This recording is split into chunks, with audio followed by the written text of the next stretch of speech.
Antonio Tejero Molina, exteniente de la Guardia Civil, ha fallecido a los 93 años. Lo hace un 25 de febrero, 2 días después de cumplirse 45 años de su intento fallido de golpe de Estado en 1981. Y en la misma jornada en la que el BOE ha acordado la desclasificación de los documentos relativos al famoso golpe que hizo tambalear la democracia en España. Nacido el 30 de abril de 1932 en Alaurín el Grande, Antonio Tejero ingresó en la Guardia Civil en 1951 y 30 años después ostentaba el rango de teniente coronel cuando protagonizó el intento de golpe de Estado, que le convertiría en uno de los personajes más controvertidos de la historia reciente de España. Tejero fue condenado por rebelión militar a 30 años de cárcel, aunque finalmente solo cumplió la mitad de la pena y fue puesto en libertad en 1996. ¡Qué tonto el pobre mío! Lo han engañado al desgraciado. Así se refería al teniente coronel Antonio Tejero, su esposa Carmen Díez, en numerosas conversaciones telefónicas con otras personas, según han revelado los papeles desclasificados este miércoles por el gobierno relativos al golpe de Estado del 23F de 1981. En la primera de las conversaciones transcritas, la esposa de Tejero afirma que ha llamado al capitán general de Valencia y al coronel del Estado Mayor, a quien ha pedido un coche para que le lleven a hablar con su marido. En estas llamadas, Carmen intenta sin éxito hablar con su marido por teléfono y pide ayuda a mandos militares. Desesperada, teme una intervención violenta y repite que a Tejero lo han dejado tirado como una colilla. En privado lo llama varias veces tonto y desgraciado, convencida de que lo engañaron y de que el apoyo del ejército nunca llegó. Lamenta que Tejero asuma toda la responsabilidad y estalla contra quienes, según ella, se echaron atrás. El tono final es de rabia y decepción. ¡Qué asco de España!, dice. Estoy decepcionada de España entera. El Boletín Oficial del Estado de este 25 de febrero ha publicado el acuerdo del Consejo de Ministros por el que se acuerda la desclasificación de los documentos relativos al golpe de Estado del 23 de febrero de 1981. Aquel hecho que hizo tambalear la reciente llegada de la democracia fue llevada a cabo por el teniente coronel Antonio Tejero. Esta desclasificación se realiza al entender que ya no existe ningún riesgo para la seguridad y defensa del Estado. Sobre las 12 de la mañana se ha publicado estos documentos en la página web de la Moncloa, a los que todo el mundo puede tener acceso. El expresidente del Gobierno, Felipe González, ha reclamado la aprobación de una ley que permita desclasificar todos los secretos oficiales y ha defendido que el papel del rey Juan Carlos I durante el 23F fue decisivo para garantizar la continuidad del orden constitucional. Y del 23F, la actuación de Juan Carlos I fue, no digo que fue ejemplar, fue algo más, decisiva. En ningún momento de ese intento de golpe de Estado, España se quedó sin las libertades garantizadas en la Constitución. En ningún momento. Y no se debió a que hubiera, digamos, movimientos o libertades que se utilizaron entre la gente que estaba secuestrada en el Congreso de cualquier color. Por tanto, el papel del rey Juan Carlos fue un papel absolutamente determinante. Ahora que se duda si uno quiere que desclasifiquen, yo quiero que desclasifiquen todo, de verdad, y que haya una ley que lo garantice todo, pero una ley que se parezca, que digo, a la británica, a la francesa, a la alemana. No podemos seguir estando así. El Ministerio del Interior ha denegado la condición de víctima del terrorismo a Manuel José García Caparrós, el joven malagueño que falleció por un disparo de la policía militar durante la manifestación por la autonomía de Andalucía el 4 de diciembre de 1977, al considerar que no tiene encaje en la Ley 29/2011 de reconocimiento y protección integral de víctimas del terrorismo. En una carta de respuesta a la familia, la directora general de Apoyo a las Víctimas del Terrorismo, Montserrat Torija, califica los hechos en los que falleció Manuel José García Caparrós como execrables al considerar que el principal cometido de las fuerzas y cuerpos de seguridad del Estado debe ser proteger a los ciudadanos. En este sentido, la Dirección General rechaza que pueda ser indemnizado porque la ley exige que exista sentencia firme en la que se reconozca el derecho a ser indemnizado en concepto de responsabilidad civil por los hechos y daños contemplados en la ley. En el caso de que no exista tal sentencia, explican, se requiere que se hayan llevado a cabo las oportunas diligencias judiciales o incoado los procesos penales para el enjuiciamiento de los delitos. El acuerdo que se firmará este jueves entre España, Reino Unido y la Unión Europea sobre el futuro de Gibraltar traerá consigo un hecho histórico. La verja, que funciona como frontera exterior de la Unión Europea, será derribada, siendo el último muro de la Europa continental. A partir de ahora, los controles fronterizos se realizarán en el puerto y aeropuerto de Gibraltar. De esta forma, el país, que quedó en un limbo legal desde el Brexit, quedará dentro del espacio Schengen y del mercado único, sin alterar la soberanía británica ni resolver el contencioso histórico con España. La línea ya ha cedido 1.800 metros cuadrados para enlazar la aduana con el aeropuerto. Sin embargo, existen dudas sobre cómo se va a desarrollar el control. Es por ello que el alcalde de Algeciras se ha mostrado crítico con el contenido del documento, asegurando que se conoce a cuentagotas y por terceros. Sin duda se trata de un acuerdo histórico que cambiará el futuro de Gibraltar. Grazalema culmina el retorno de los vecinos que seguían fuera de sus hogares, tras el enjambre de borrasca que castigó la Sierra de Cádiz a comienzos de febrero. El consejero Antonio Sanz anunció el pasado martes que la Dirección de Emergencia autorizó el regreso de los más de 80 vecinos que permanecían desalojados, después de casi 20 días lejos de sus domicilios. El paso se produce tras una evaluación técnica intensiva y con restricciones puntuales, que se mantienen para ordenar la movilidad en algunas calles. En su mensaje, Sanz agradeció a los vecinos por su ejemplo y colaboración. Sin duda, una referencia a la coordinación con los dispositivos de emergencia y al cumplimiento de las indicaciones durante las semanas más complicadas. De esta forma, el municipio deja atrás los 20 días de pesadillas, donde los más de 1.600 vecinos tuvieron que ser desalojados por las lluvias y los riesgos de desprendimientos. Si no hay más prórrogas, la alta velocidad volverá de forma completa a Málaga el 23 de marzo, 6 días antes de Semana Santa. Hasta entonces, se mantendrá la ruta alternativa de Renfe, que incluye un trayecto en autobús entre Málaga y Antequera. Por su parte, las operadoras privadas Wigo e Irio se han visto obligadas a cancelar todos sus servicios con origen o destino Málaga hasta ese día, y están informando a los usuarios de ello, sobre todo a aquellos que ya tenían comprado su pasaje para antes del día 23. El administrador de infraestructuras ferroviarias ha fijado para dicha fecha el arreglo en el tramo de vía de Álora, donde operarios de Adif continúan trabajando tras el desprendimiento de un talud hace ya 3 semanas. Este nuevo horizonte pone en jaque al turismo malagueño de cara a una de las semanas más señaladas en su calendario. Europa respalda el proyecto de alta velocidad entre Sevilla, Huelva y Faro. Una delegación institucional andaluza ha llevado hasta Bruselas la reivindicación de esta conexión ferroviaria considerada estratégica para el desarrollo del suroeste europeo. Los consistorios de Sevilla y Huelva, junto a las cámaras de comercio de las mismas ciudades, han defendido ante la Comisión Europea la inclusión del trazado en las prioridades de la red transeuropea de transporte. El objetivo es acortar plazos y asegurar financiación comunitaria para una infraestructura que conectaría Andalucía con el Algarve portugués. En el encuentro participó el comisario europeo de Transportes, Apostolos Cicicostas, quien trasladó su respaldo al proyecto y valoró la alta velocidad como una infraestructura básica y rentable en el suroeste de la península. La reunión contó también con la presencia del eurodiputado andaluz Juan Ignacio Zoido. Este proyecto busca saldar una deuda histórica en infraestructuras y reforzar los lazos comerciales y empresariales entre Andalucía y el sur de Portugal. La vicepresidenta segunda, Yolanda Díaz, ha decidido no repetir como candidata en las próximas elecciones generales, según ha comunicado mediante una carta publicada en sus redes sociales, donde apunta que es un paso muy meditado. Voy a seguir trabajando desde el Gobierno y desde fuera del Gobierno por vuestros derechos, con la misma convicción de siempre, porque para mí la política es una herramienta al servicio de la gente trabajadora. Lo que tenemos que hacer es ganar el país y tenemos que hacerlo juntas, desde todos los sitios. Es el momento de salir a ganar. Su futuro político era una de las incógnitas que se cernían sobre la refundación de la alianza electoral de los partidos de Sumar en el gobierno.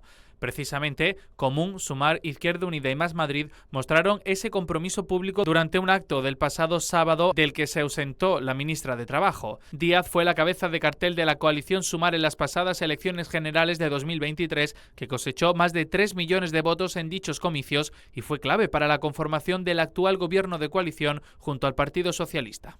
Un juzgado de Sevilla ha acordado el sobreseimiento provisional de las diligencias previas abiertas contra el exdefensor del pueblo andaluz, José Chamizo, y un segundo investigado, al considerar que no existen indicios suficientes de la comisión de un supuesto delito de agresión sexual. Los hechos se remontan a marzo de 2025, cuando la Policía Nacional detuvo al extitular de la oficina del Defensor del Pueblo Andaluz y a otras 3 personas tras la presentación de una denuncia. La decisión se ha adoptado después de analizar y valorar las declaraciones prestadas por las presuntas víctimas y los testigos protegidos que han intervenido en el procedimiento. El auto señala que a la vista de la instrucción practicada no resultan indicios suficientes de la perpetración por parte de los investigados de una acción típica y perseguible, motivo por el que se ha decretado el archivo provisional de la causa. Manilva se queda, Manilva se queda. 300 vecinos de la localidad malagueña de Manilva denuncian su desahucio, previsto para el mes que viene, tras irregularidades, dicen, en la venta de sus pisos a un fondo buitre. Algunos de ellos se han desplazado este miércoles hasta las puertas del Congreso de los Diputados para denunciar la preocupante situación para 62 familias del municipio. Los afectados afirman que los pisos se adjudicaron por unos 15.000 euros y que ahora se les ofrece comprarlos por 200.000, una cifra que dicen inasumible. Que no da opción a comprar una vivienda con ese precio tan elevado de dinero. Tenemos más de 50 niños que se van a quedar sin estar en sus casas. Desde la plataforma de afectados por la hipoteca de Chiclana apuntan además a posibles defectos de forma en el procedimiento y piden que se revise el caso. Los manifestantes reclaman una solución para evitar que las familias se queden en la calle.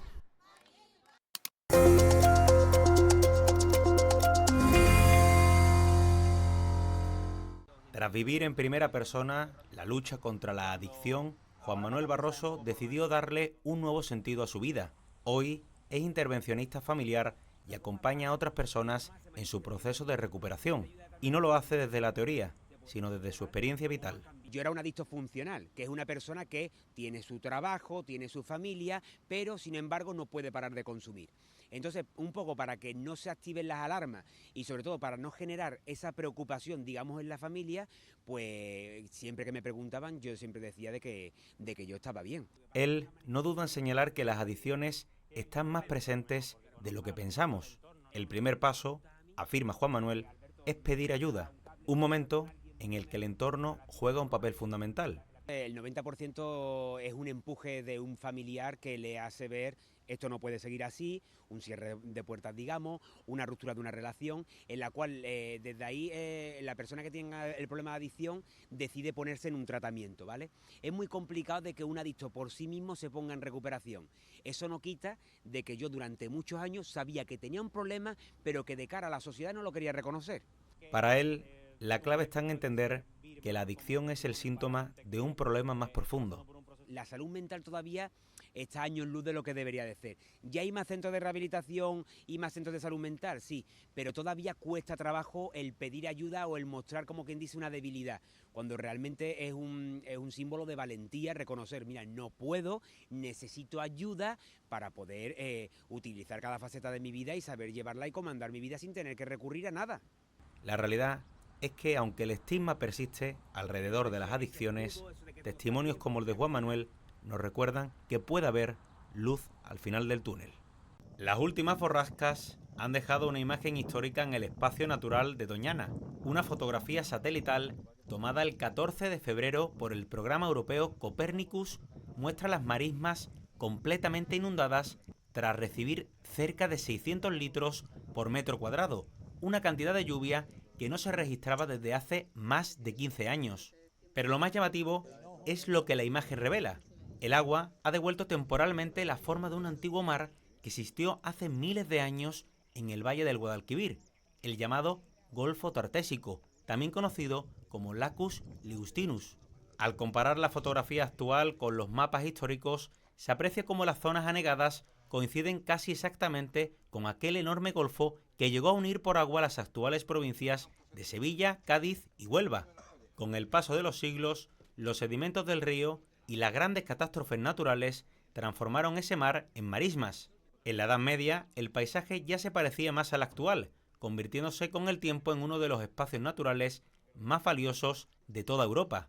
Hoy, tras años de sequía y sobreexplotación, Doñana recupera su mejor imagen justo a las puertas de la primavera. un recordatorio de cómo la naturaleza, cuando el agua regresa, es capaz de reconectar con su pasado. El Papa León XIV visitará España del 6 al 12 de junio, acogiendo la invitación del rey Felipe VI y de la Iglesia en España. En concreto, el pontífice visitará Madrid, Barcelona y Canarias. A falta de conocer el itinerario oficial, León XIV bendecirá la Basílica de la Sagrada Familia, una vez se complete la Torre de Jesús de 172,5 metros de altura, prevista para los próximos meses. Será la primera visita de un pontífice a España desde el pasado 2011, aún con Benedicto XVI. Sin duda se trata de una cita histórica y muy esperada por la comunidad católica del país. Seguro que recuerdan ese café al amanecer, croissant en mano, vestido negro, perlas y sola frente a un escaparate de Tiffany's mientras la ciudad de Nueva York despertaba. Pues esa imagen, una de las más icónicas de la historia del cine, está a punto de volver, pero desde un punto distinto, detrás de cámaras. La actriz Lily Collins, mayormente conocida por su éxito internacional de Emily en París, dará vida a Audrey Hepburn en una película que contará cómo nació Breakfast at Tiffany's, el clásico que redefinió la imagen de la mujer moderna en el cine. El proyecto, basado en el libro Fifth Avenue 5 a.m. Audrey Hepburn Breakfast at Tiffany's and the Dawn of the Modern Woman, promete ser el relato más completo jamás contado sobre la creación del clásico de 1961, incluyendo tensiones de producción, decisiones creativas y momentos inéditos detrás de cámara. Collins no solo asumirá el papel protagonista, sino que también estará involucrada como productora, aportando una visión íntima y apasionada de esta narración que ha tardado casi una década en materializarse. La película, que aún no tiene título oficial y sin director anunciado, reunirá figuras claves de la creación original, desde Truman Capote hasta el diseñador de vestuario Edith Head, en un retrato emocionante del surgimiento de una de las películas más influyentes del siglo XX. Para los amantes del cine y la moda, esta nueva producción promete ser mucho más que una biografía, será un viaje al corazón del glamour, la ambición y el ingenio creativo que definieron una era. Marbella Life Fest 2026 sube una nueva y potente confirmación a su cartel. Manu Sánchez, el cómico, presentará el próximo 25 de julio en la Plaza de Toros de Marbella su espectáculo Entregamos, una propuesta que promete convertirse en uno de los grandes momentos de esta tercera edición del festival. Consolidado como uno de los cómicos más influyentes del humor en España, el humorista, guionista y comunicador andaluz regresa a los escenarios con un show que es mucho más que un monólogo. Entregamos es un grito de sinceridad convertido en espectáculo, una descarga de ironía y verdad donde el público encontrará al Manu Sánchez más genuino, cercano y sin artificios. Las entradas están a la venta a través de www.malagaentradas.com y en la red habitual del Corte Inglés, tanto en tiendas físicas como en su plataforma online. Manu Sánchez completa el triplete de humor del Marbella Life Fest 2026, a los ya confirmados Aguilera y Meni el 18 de julio, cuyas entradas están a punto de agotarse, y el 19 de julio con Los Morancos y sus personajes inconfundibles.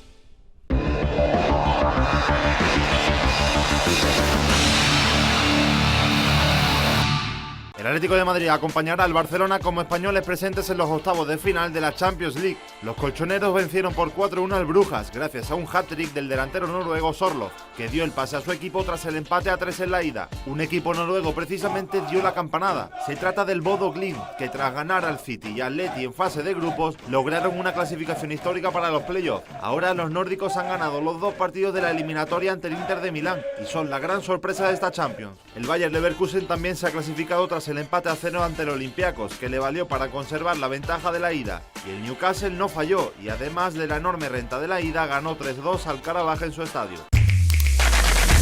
Este fin de semana hay uno de los derbis más especiales de segunda. Se enfrentarán el sábado Granada y Málaga, y en la previa al duelo ha hablado el malaguista Dani Lorenzo, que se muestra con ganas del partido. Tener un derbi y una rivalidad muy sana, que siempre es el típico partido que a todos nos gusta jugar. En cuanto a la clave para que se decante el encuentro del lado de los blanquiazules, Lorenzo considera que habrá que tener paciencia. Tenemos que ser pacientes y seguir con nuestra idea y luego pues que salga lo que tenga que salir.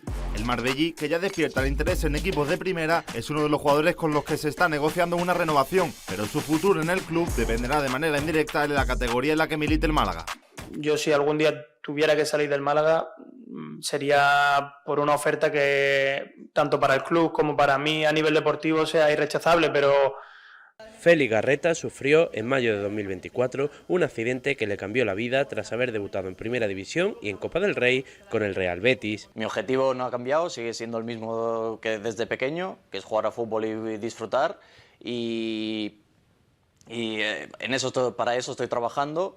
Y es verdad que el accidente que me pasó pues fue bajando unas escaleras, pues me desmayé a la mitad y me dio un fuerte golpe en la cabeza y me tuvieron que dejar en coma inducido y estuve en coma unos 20 días. Su ilusión por jugar al fútbol le ayudó a recuperarse y volver en abril de 2025 a los terrenos de juego con el filial del Betis. Bueno, lo primero que hice fue preguntarle a mis padres dónde estaba, porque yo no era consciente de dónde estaba, no sabía dónde estaba, y al pasado un poquito de tiempo, pues yo ya empecé a pensar en la pretemporada de la siguiente temporada. 20 días en coma inducido le generó dificultades con las que tuvo que lidiar. Y eso era algo que me mosqueaba mucho, pero no con nadie, sino conmigo mismo, porque no entendía el porqué.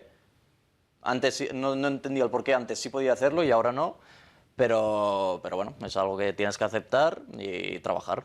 Félix Garreta ha elegido al Antequera Club de Fútbol como el club idóneo para recuperar su nivel y disfrutar de nuevo del fútbol.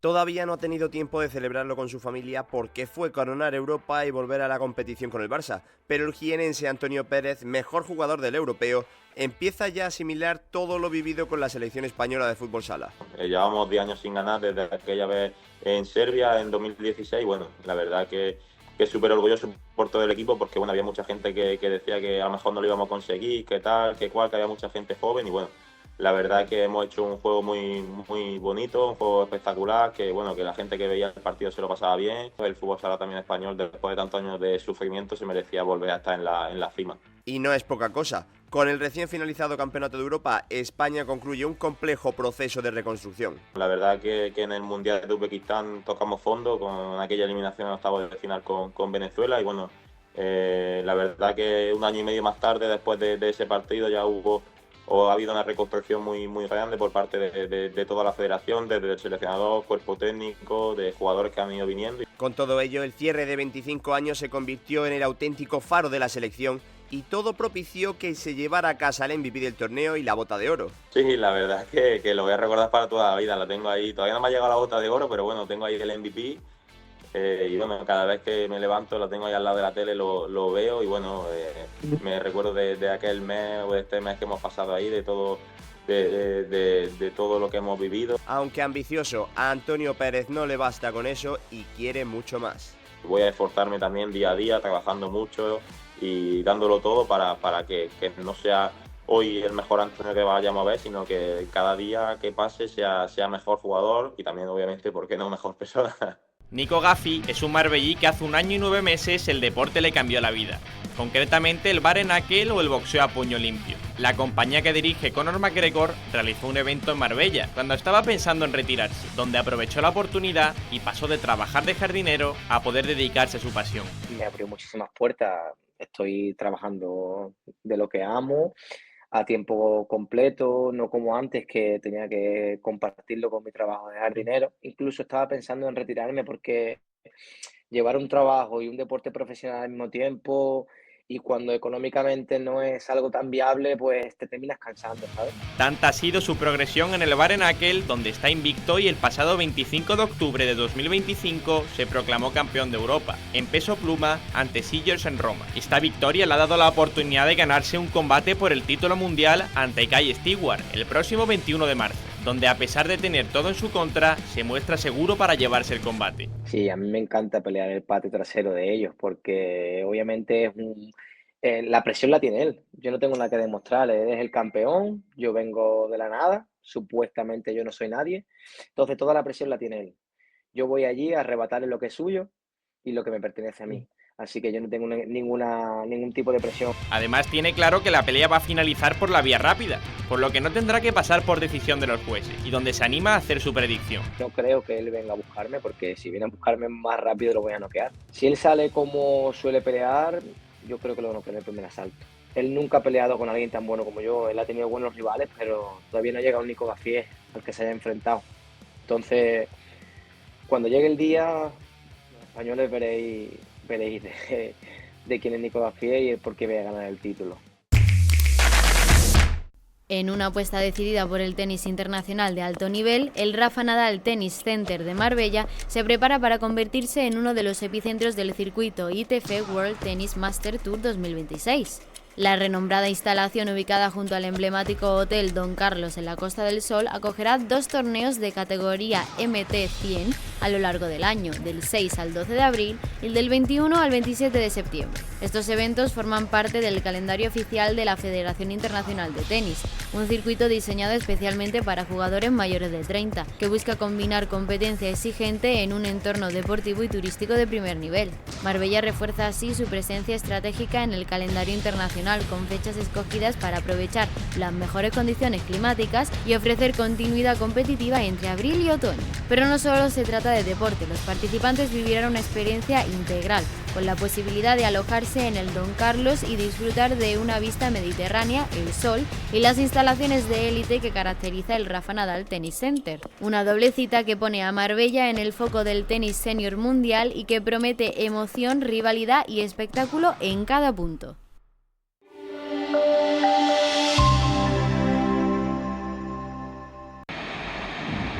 Espectaculares imágenes las que deja el desembalse del Guadalhorce en Málaga. Se encuentra a un 99% de su capacidad y por motivos de seguridad está descargando agua. Por ahora la provincia da la bienvenida a días secos, pero los embalses siguen al máximo, por encima del 90% de su capacidad, una situación que no se veía desde otoño de 2013 y muy distinta a la de hace apenas un par de meses. Las 7 presas de la provincia acumulan casi 550 hectómetros cúbicos, según la red Hidrosur, más del triple que hace un año y 5 veces más que hace 2, cuando la sequía las llevó por debajo de los 100 hectómetros cúbicos. La previsión del tiempo para este 26 de febrero en Andalucía se presenta con cielos poco nubosos o despejados, salvo en el área del estrecho, con cielos nubosos y sin descartar alguna llovizna ocasional. Temperaturas con pocos cambios, salvo ascenso de las máximas en el tercio occidental. Vientos del este moderados en el litoral mediterráneo y el estrecho con intervalos fuertes. Variables flojos con predominio de la componente este en el resto.